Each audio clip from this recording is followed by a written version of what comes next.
Hello दोस्तों, नमस्कार। मैं हूं पवन कुमार मिश्रा और आप देख रहे हैं प्राउड टू भोजपुरी।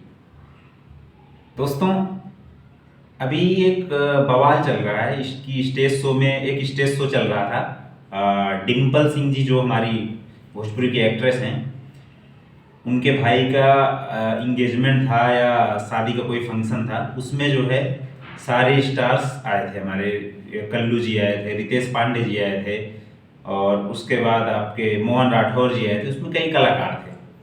तो उसमें लोग पवन सिंह जी की कॉल आई, तो उन्होंने अपने वीडियो कॉल के माध्यम से उन्होंने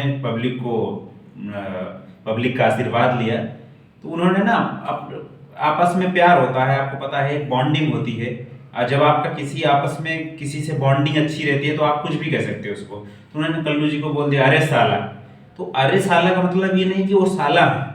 एक बोल चाल के लैंग्वेज में आपको भी पता है, अगर मेरा आपका रिलेशन बहुत अच्छा है तो मैं आपको गाली भी दे देता हूँ तो आप बुरा नहीं मानेंगे।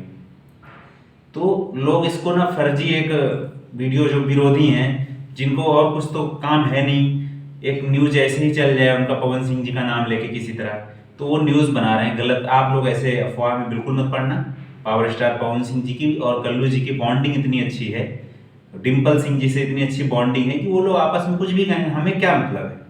जब ये बात कल्लू जी को बुरी लगती तब मैं मानता कि हाँ उनको बुरी लग रही है। डिम्पल जी को बुरी लगती, उन्होंने उनको नाजायज साली कहा था। नाजायज साली का मतलब कि तुमने अपने तरफ से रिश्ता बनाया है, तुम मेरी सगी साली नहीं हो। नाजायज साली का मतलब ये है। तो मैं समझता हूँ कि जब उन लोगों को बुरा नहीं लग रहा है तो ये विरोधियों को क्यों बुरा लग रहा है भाई। मतलब क्या यार, दिमाग यहाँ पर है या घुटने में चला गया है? क्या न्यूज बनाते हो यार तुम लोगों के पास अब कोई मैटर तो रह नहीं गया है। तुम्हारे जो बाबूजी हैं उनका गाना तो चल नहीं रहा है। ठीक है दोस्तों, मिलते हैं अगली वीडियो में। आप लोग हमारे चैनल को सब्सक्राइब कीजिए। Love you.